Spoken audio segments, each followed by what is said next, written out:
ሰላም እንደምናችሁ ውድ የማንቸስተር ዩናይትድ ቤተሰቦች እንግዲህ ከኒውካስል ዩናይትድ ጋር በፕሪሚየር ሊጉ በነበረን ጨዋታ ኒውካስልን 1-0 ድንቅ በሆነ በፓትሪስ ዶርጉ ጎል እንዳሸነፈን የሚታወቅ ነው እና ከዚህ ጨዋታ በኋላ ምን አይነት ነገሮች እየተፈጠሩ ነው ከጨዋታው በኋላስ ተጫዋቾቹስ ምን አይነት እንቅስቃሴ በጨዋታው ላይ ማደረጉ የሚለውን አጠቃላይ ስለ ማንቸስተር ዩናይትድ ወሳኝ የሆኑ ወሬዎችን የምናወራበት ነው ማለት ነው። እኔ ሐዋርያ ነኝ ከሐዋርያችሁ እስቲ ወደ መጀመሪያው ሐሳብ እንግባ። የመጀመሪያው ሐሳብ እንግዲህ ጨዋታውን እንደተመለከታችሁት ነው ከኒውካስል ጋር አርብ ምሽት የነበረን ጨዋታ በፕሪሚየር ሊግ መጀመሪያ ለምንድን ነው ማንቸስተር ዩናይትድ ብቻ በቦክሲንግ ዴይ እንዲጫወት የተፈለገው የሚለውን ሐሳብ ላቀርብላችሁ። እንግዲህ ማንቸስተር ዩናይትድ በቦክሲንግ ዴይ እንዲጫወት የተደረገው ኃያልና ገናና ስለሆነ ነው፣ ሌላ ምንም ነገር የለም።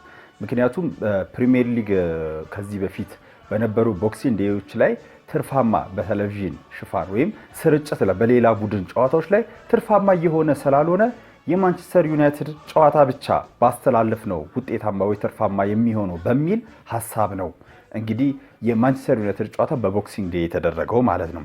ስለ ጨዋታው ስናይ ጨዋታው ሁለት አይነት እይታ ነው ለጨዋታው ያለኝ። ፈርስት ሃፍ አንድ ለየት ያለ ቡድን ነው፣ ሰከንድ ሃፍ ላይም ደግሞ ሌላ ለየት ያለ ቡድን ነው። ፈርስት ሃፍ እንግዲህ ለየት እንዲል ከዚህ በፊት ከነበሩ ቡድኖችም ከማንቸስተር ለየት ያለ ነው ከአሞሪም ቡድን።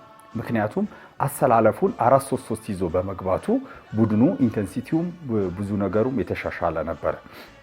ሰከንድ ሃፍ ላይ ግን የማውንት መውጣትን ተከትሎና የአንዳንድ ሩበን አሞሪም በቀየራቸው ትዊክ ባረጋቸው ታክቲኮች ምክንያት ቡድኑ ወደ ኋላ ሊንሸራተትና እንቅስቃሴው ጥሩ ሳይሆን የቀረ ቢሆን ግን በመከላከሉ በጣም ጀግኖ እንግዲህ ከሩበን አሞሪም ቡድን የማናየውን ዲሲፕሊን አሳይቶ 3 ነጥቡን ይዞ ሊወጣ ችሏል ማለት ነው። እንግዲህ አሰላለፉን ስንመለከት ከጨዋታው በፊት በሰራሁት ቪዲዮ ላይ ተመልክታችሁ ከሆነ 4-3-3 ይዞ ሊገባ ይችላል። ግን ቀጥተኛ 4-3-3 ሳይሆን 3-4-3 እና 4-3-3 እዛው ሜዳ ውስጥ የሚቀያየር ቡድን ሊሆን ይችላል ብዬ ግምት አስቀምጬ ነበረ። ግን ግምቴ አልተሳካም። ፈርስት ሃፍ ሙሉ 4-3-3 ቡድን ነው ይዞ የገባው ማለት ነው። እንግዲህ አንዳንድ ሰዎች ግን 4-2-3-1 ነው የሚሉ አሉ። ያው ኡጋርቴና አራቱ ተከላካዮች አሉ፣ ዳሎት፣ ሄቨን፣ ሊሳንድሮ ማርቲኔዝ እና ሉክ ሾው። ከዛ በኋላ ካሲሜሮን እና ኡጋርቴ መሃል ላይ አድርጎ ከዛ በኋላ 3 ደግሞ ፓትሪስ ዶርጉ፣ ቤሞ አልኳችሁ ማቲያስ ኩኛ እና ሜሰን ማውንት፣ ከዛ አጥቂ ላይ ደግሞ ሼሽኮን አድርጎ ነው የገባው። በ4-2-3-1 የሚሉም አሉ እዛም አሉ እዚህም። ግን አሰላለፉን ለፖፑ እንኳን ለካቶሊክ ፖፑ እንኳን ቀይራለሁ አልቀይርም ያለውን አሰላለፍ እንግዲህ ሩበን አሞሪም በመጨረሻ ቀይሮ አሳይቶናል። ደህና ጥሩ ቡድንን ፈርስት ሃፍ ላይ አይተናል ማለት ነው። እንግዲህ ሜሰን ማውንት ሰከንድ ሃፍ ላይ ለምን ወጣ የሚለውን እንመልከት። ፈርስት ሃፍ ላይ ሜሰን ማውንትን ተመልክታችሁት ከሆነ ዋናው የቡድኑ ሞተር ነው። ስፔሻሊ ሜሰን ማውንት እና ብሩኖ ፈርናንዴዝ መካከል ያለውን ልዩነት ያየንበት ነው። ብሩኖ ፈርናንዴዝን 10 ቁጥር ላይ ብታሰልፉት፣ መሃል ሜዳ ላይ ብታሰልፉት ዲሲፕሊን አይደለም። ብሩኖ ፈርናንዴዝ ሜዳውን በሙሉ ሮም ነው የሚያደርገው፣ በቃ እዚህም እዛም ነው የሚንቀሳቀሰው። ሜሰን ማውንት ግን ቦታው ላይ ዲሲፕሊን ሆኖ ስፔሻሊ ፕሬስ የሚያደርግበት መንገድ ለሩበን አሞሪም ቡድን በጣም ወሳኝ ነው። እንግዲህ እየተባለ ከፕሬስ ኮንፈረንስ ከጨዋታ በኋላ ሩበን አሞሪም ያለው ምንድነው? ሜሰን ማውንት ትንሽ ህመም ስለተሰማው ሪስክ መውሰድ ስላልፈለገን ነው ያለው። እንግዲህ እንደውም ምንድነው ያለችው ታዲያ ከዚህ ጨዋታ የበለጠ ነገር ኖሮ ነው ተብሎ ሲጠየቅ አይ እንደዛ ሳይሆን ከዚህ ጨዋታ የሚበልጣል ወሳኙ ትልቁ ነገር ይሄ ጨዋታ ማሸነፍ ነው።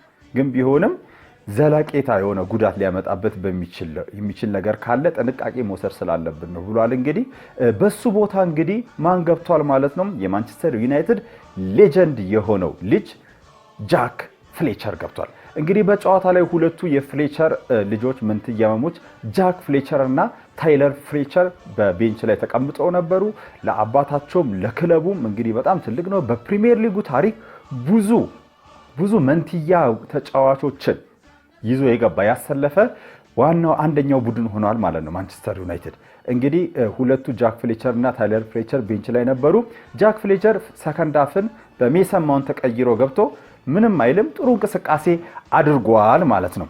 እንግዲህ ወደ ጃክ ፍሌቸርና ከዚህ ከወተን ወደ ምን እንገባለን ማለት ነው? ወደ ቦክሲንግ ዴይ ሪካርድ እንገባለን ማለት ነው። እንግዲህ ማንቸስተር ዩናይትድ በቦክሲንግ ዴይ የነበረውን የራሱን ሪካርድ በቦክሲንግ ዴይ ብዙ ጨዋታዎች ያሸነፈ ቡድን በመባል የራሱን ሪካርድ ከፍ አድርጎ አሻሽሎታል ማለት ነው። ይሄ ደግሞ በጣም ትልቅ ነገር ነው።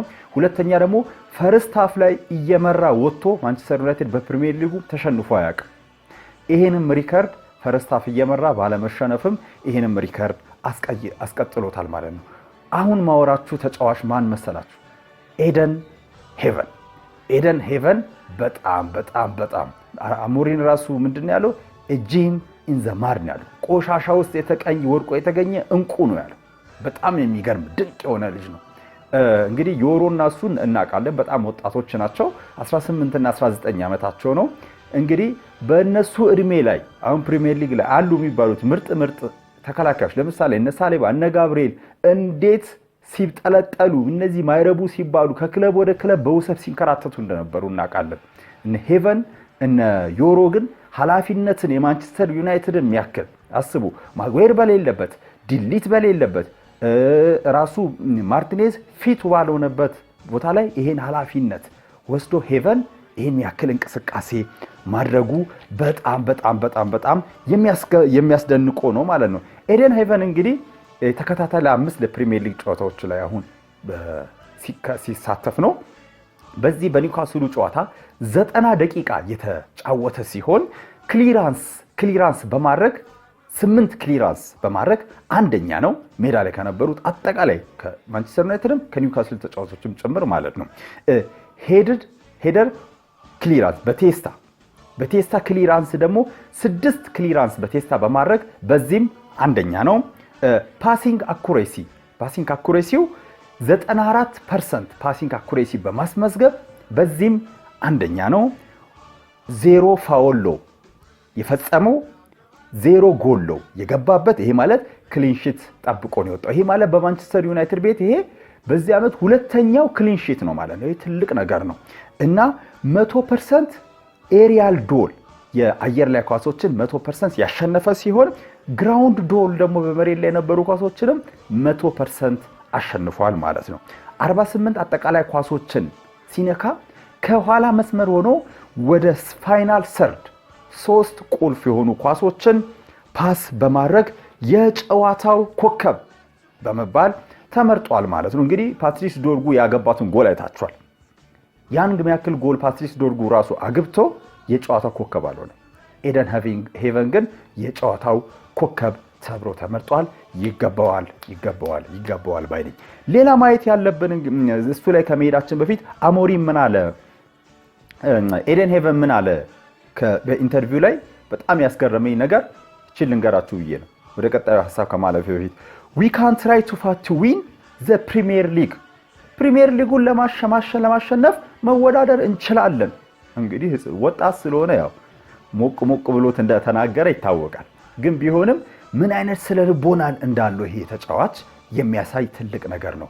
ዘንድሮ ቀጥታ ፕሪሚየር ሊግ እንሳተፋለን ማለት ሳይሆን ግን የመወዳደር ፍላጎትና አቅም አለን፣ መሞከር እንችላለን የሚል ሐሳብ ገልጿል ማለት ነው። እንግዲህ ወደ ሊሳንድሮ ማርቲኔዝ እስቲ እንግባ። ሊቻ በጣም የሚደነቅ ነው። ከጉዳት ተመልሶ ሳያቋርጥ 6 ወር ሲጫወት የነበረ ተጫዋች ነው የሚመስለው። እንቅስቃሴው በጣም ቡድኑን የኋላ መስመሩ የሚመራበት አምበልነቱ ከብሩኖ የተሻለ አምበልነት የሚገባው ሊሳንድሮ ማርቲኔዝ በተግባር የሚመራ በወኔ የሚመራ ተጫዋች ነው። ሊሳንድሮ ግን ተቀይሮ መውጣቱ ተገቢ ነው ብላችሁ ታስባላችሁ ወይ? ሩበን አሞሪም ተጠይቆ ኦልሞስት ሰዓቱ ያለቀ ባለበት ሰዓት ላይ እንደዚህ አይነት ልምድ ያለው ተጫዋች ተቀይሮ መውጣት አለበት ወይ? ቡድኑን አያጋልጥም ወይ የሚል ጥያቄ ተጠይቆ ነበረ። እንግዲህ እሱ የራሱን ሐሳብ ገልጿል። እኔ ግን ምን ልላችሁ ነው፣ ተቀይሮ በመውጣቱ አልከፋኝም። ምክንያቱም ማርቲኔዝን ዘንድሮ እንፈልጓለን። ቶፕ 4 ውስጥ ተፎካክረን ወይ ቶፕ 5 ቻምፒየንስ ሊግ እስከ 5ኛ ድረስ የሚያሳትፍ ከሆነ እስከ ቶፕ 5 ተፎካክረን መጨረስ የምንፈልግ ከሆነ ማርቲኔዝ በሙሉ አቋሙ ያስፈልገናል። ተቀይሮ የገቡ ተጫዋቾችም ከዛ በኋላ ቦታው ላይ ስላሳፈሩና 3 ነጥብ ይዘን ስለወጣን ማርቲኔዝ እኔ በጣም ድንቅ ነው ብዬ ልነግራችሁ ፈልጋለሁ። ከዚህ ተጫዋች እንግዲህ ከማርቲኔዝ ብዙ ነገር እንጠብቃለን ዘንድሮ።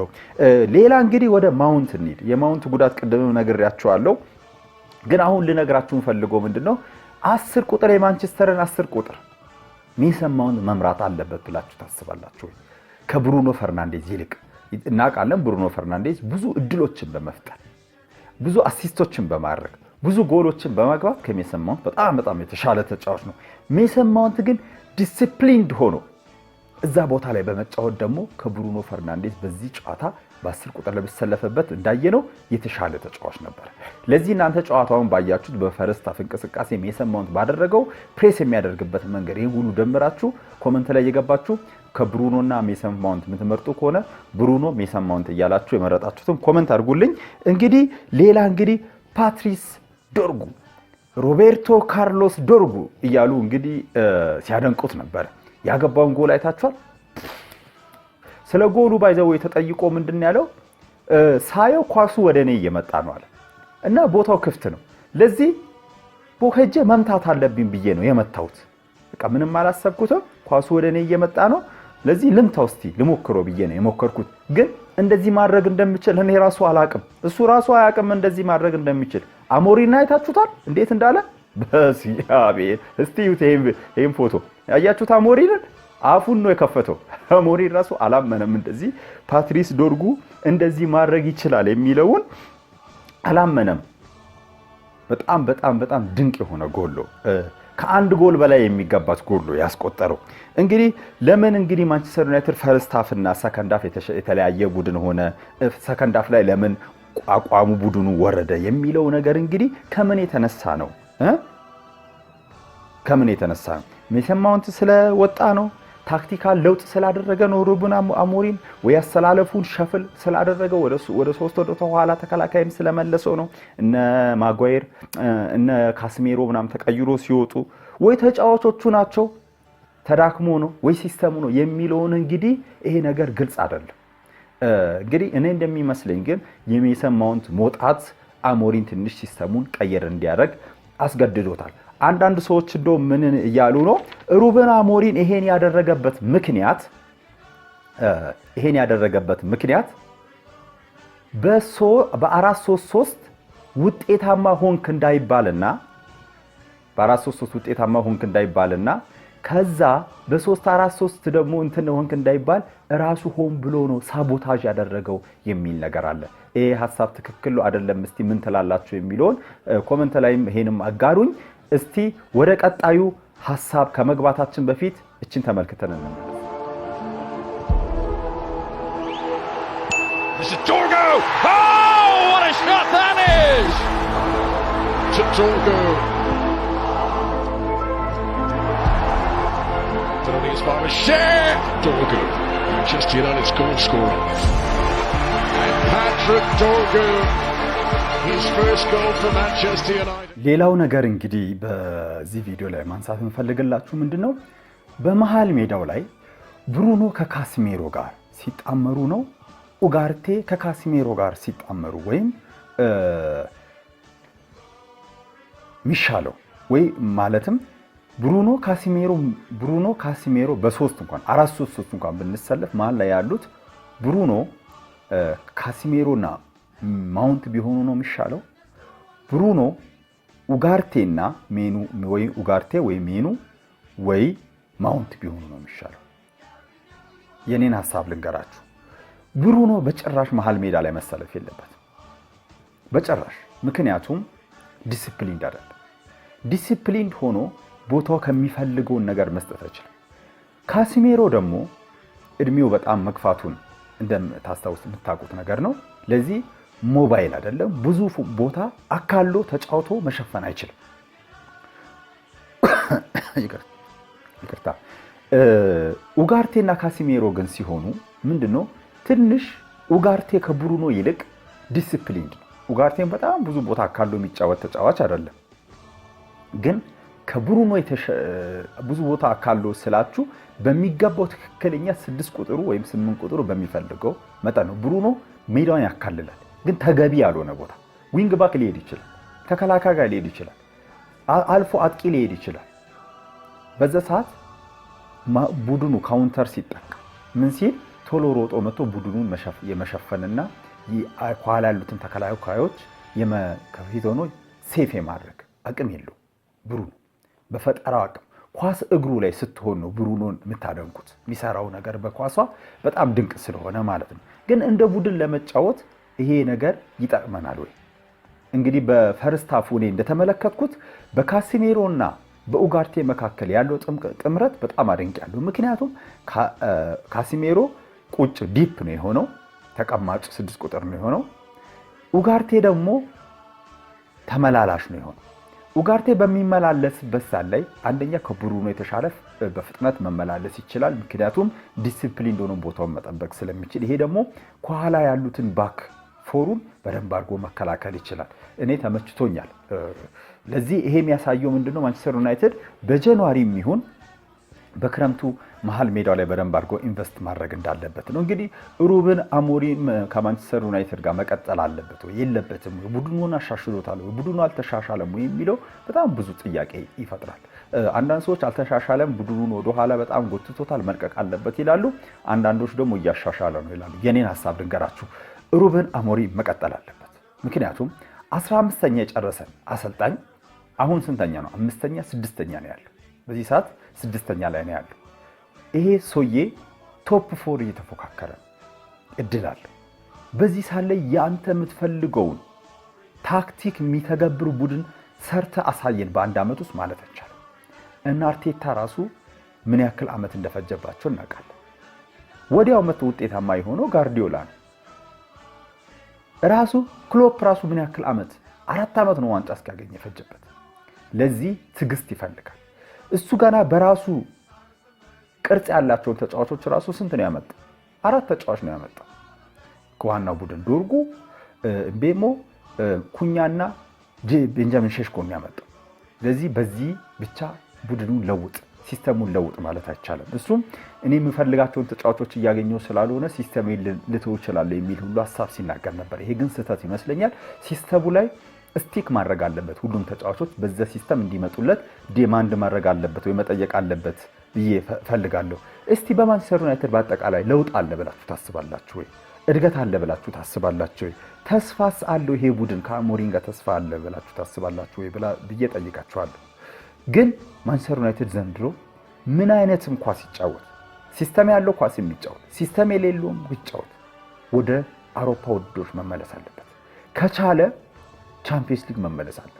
ድንገት በእንግሊዝ ኮፊሸንት ህግ መሰረት እንግሊዝ 5 ልታሳትፍ ትችላለች። ለዚህ 5ኛ ቦታም ቻምፒየንስ ሊግ ሊያስገባ ስለሚችል 5ኛ እስከ 4 እንኳን ይከብደዋል። 5ኛ ሆኖ የመጨረስ እድል ሊኖረው ይችላል። ለዚህ በደንብ ጠንክሮ መፎካከር ይኖርበታል ማለት ነው። እንግዲህ በቅድምም እንዳልኳችሁ በሲዝኑ ይሄ 2ኛ ክሊን ሺታችን ነው። ትልቅ ነገር ነው። ሌላው ደግሞ በጨዋታው መካከል ኒውካስሎች ፔናልቲ ጠይቆ ነበሩ። ማርቲኔዝ በእጁ የነካው ኳስ ለምን እሱ እንዴት ይከለከላል እያሉ ሲብከነከሩ እንግዲህ ያየናቸው ሰዎች አሉ። የምን ቡድን ደጋፊ እንደሆኑ ሁላችሁም ታውቃላችሁ። ሲብከነከኑ ነበር። ግን ፔናልቲው መጀመሪያ ደረቱን ነክቶ ወደ እጁ ስለሄደ ነው የተከለከለው። መጀመሪያ የእግር ኳስ እውቀት ያስፈልጋል። ዝም ብሎ እዛ ጋር ያለው ቫር ሲስተም የሚያዳላ ለማንም የሚያዳላ አይደለም። ሊሳሳቱ ይችላሉ፣ ሰዎች ናቸው። ግን ዛሬ ተሳሳቱ ማለት ሁሌ እየተሳሳቱ ይቀጥላሉ ማለት አይደለም። ለዚህ ዋና ማሰብ ያለብን እኛ ቡድናችን ላይ፣ አሰልጣኛችን ላይ፣ ተጫዋቾቻችን ላይ እምነት ማድረግ ነው እንጂ ፔናልቲ ነበር አልነበረ ምናምን የሚለው ምንም አይጠቅምም። እኛ ላይ ራሱ ተከልክለ ቢሆን በቃ አልፏል፣ አይጠቅምም። ወደፊት ለፊት ነው ማየት ያለብን እንደ ቡድን ማለት ነው። ካሲሜሮን እንግዲህ የቀየረበት ምክንያት ለምንድን ነው? ካሲሜሮስ መቀየር ነበረበት። ካሲሜሮ ሲቀየር ያሳየው ተገቢ ነው ወይ ብላችሁ ከጠየቃችሁ እውነት ነው። ካሲሜሮ ደንግጧል ሲቀየር። ለምን ተቀየርኩ ብሎ አልጠበቀውም እቀየራለሁ ብሎ። እኔም ብሆን እንደዛ እየተጫወተው ቡድኑ በጣም እየመራ መከላከል በነበረበት ሰዓት ላይ እንደ ካሲሜሮ ያሉ ዲፌንዲንግ ሚድፊልደር ልምድ ያለው ለምን ቀየረ ተብሎ ሲጠየቅ ምንድነው ያለው? ቡድኑ የኒውካስል ቡድን ጨዋታቸውን ሲስተማቸውን እየቀየሩ ነበር። ሞር ፍጥነት ጨምሮ አሉ። በዊንግ በክንፍ ደግሞ በጣም እያጠቁ ነው። ካሲሜሮን ደግሞ አይታችሁት ከሆነ በባህሪው ደቂቃዎች እየሄዱ በመጣ ቁጥር እድሜው ስለሄደ እንደፈለገ ተንቀሳቅሶ መጫወት ስለማይችል ፋውል ይሰራል። ያ ፋውል ደግሞ ወደ ቢጫ ካርድ ወደ ቀይ ካርድ የሚሄድ እድሉና ተጨማሪ ቡድኑን ዋጋ የማስከፈል እድል አለው። ይህን ታሳቢ አድርጎ ነው አሞሪም አንደኛ የኒውካስል አጫዋት መቀየሩ ከካሲሜሮ ካሉ ኳሊቲ ጋር ፈተና ሊሆንበት ስለሚችል፣ ሁለተኛ ደግሞ ሰዓቱ በሄደበት ራሱ ካሲሜሮ ቴምፐርድ ይሆንና ጨዋታውን ሊያበላሽ ወደ ቀይ ካርድ ወደ ቢጫ ካርድ ወደ ማየት ይሄዳል። ለዚህ ዋጋ ያስከፍለናል። ጥንቃቄ ነው። ሌላው ደግሞ ለቀጣይ ጨዋታዎችም ይሄ ተጫዋች ያስፈልገናል። ብሩኖ የለም፣ ሜኑ የለም፣ አማድን ኤምቤሞ የሉም እና ልምድ ያለው ተጫዋች ስለሆነ ያስፈልገናል የሚል ሐሳብ እንግዲህ ሰጥቷል ማለት ነው። እንግዲህ ማንቸስተር ዩናይትድ በዘንድሮ ዓመት በ210 ወደ ጎል ሹት በማድረግ በአውሮፓ ደረጃ በእንግሊዝ አንደኛ ነው። በአውሮፓ ከፍተኛ ቁጥር ካስመዘገቡ ቡድኖች አንዱ ነው። 11 ጊዜ ፖል የመታበት ብቸኛው ቡድን ነው በእንግሊዝ። በዚህም አንደኛ ያደርጓል። 11 ጊዜ ፖል መልሶበታል። የቆሙ ኳሶችን ወደ ግብነት በመቀየር 11 የፕሪሚየር ሊግ የቆሙ ኳሶችን በማግባት በዚህም አንደኛ ነው። ይሄ ቡድን እየተሻሻለ አይደለም ማለት በጣም ይከብዳል። ስፔሻሊ ፊት ላይ ወደፊት በመሄድ በማጥቃት ደረጃ ላይ በጣም እየተሻሻለና ለውጥ እያመጣ ነው። ግን ትዕግስት ይፈልጋል። አሰልጣኙ የሚፈልገውን ተጫዋች በማምጣት አሰልጣኙን ሰፖርት ማድረግ ይፈልጋል ማለት ነው። አሁናዊ የቴብል ወይ ፖዚሽኑን ደረጃ ሰንጠረዡን ስንመለከት እንግዲህ አምስተኛ ከኒውካስል ጨዋታ በኋላ ማንቸስተር ዩናይትድ ከ7ኛ ወደ 5ኛ የመጣ ሲሆን አሁን ሌላ ጨዋታዎች ከተደረጉ በኋላ ደግሞ ወደ 6ኛ ሄዷል ማለት ነው። ማንቸስተር ዩናይትድ በዚህ ዓመት 18 ጨዋታዎችን ያከናወነ ሲሆን 8ቱን በማሸነፍ 5ቱን አቻ በመውጣት 5ቱን ደግሞ በመሸነፍ በአጠቃላይ 29 ነጥቦችን በመሰብሰብ አሁን በ6ኛ ደረጃ ላይ ተቀምጧል ማለት ነው። እንግዲህ አሁን ያለንበት አጠቃላይ ሁኔታ ይሄን ይመስላል። የተሻሻለ የሚመጣ ነገር ይኖራል። እኔም እንዳቀርብላችሁ አቀራረቤን የወደዳችሁት ማስተካከል ያለብኝ ነገር ካለም እየገባችሁ ኮመንት ላይ አስቀምጡልኝ። ስለተከታተላችሁኝ አመሰግናለሁ። እኔ ሐዋርያው ነበርኩ ከሐዋርያው ቲዩብ። ግሎሪ ግሎሪ ግሎሪ! ዩናይትድ ዩናይትድ ዩናይትድ ዩናይትድ!